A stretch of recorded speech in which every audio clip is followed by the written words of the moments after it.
पहला सवाल है, दुनिया में किस बॉलर ने 20 बल्लेबाजों को जख्मी करके मैच से बाहर किया?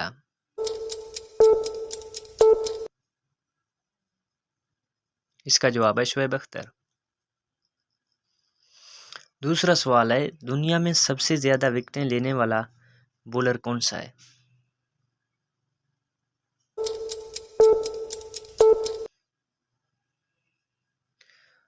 बॉलर का नाम है मुरलीधरन।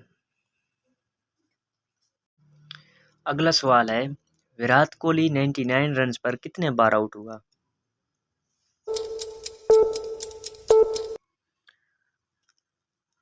इसका जवाब है 2 बार।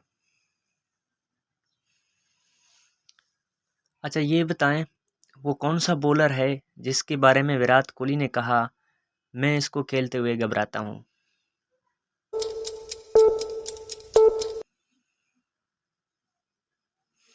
बॉलर का नाम है मोहम्मद आमिर।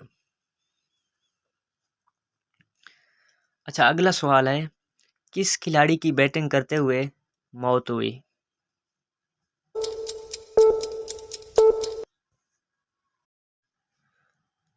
खिलाड़ी का नाम है एलेक्स सिंह।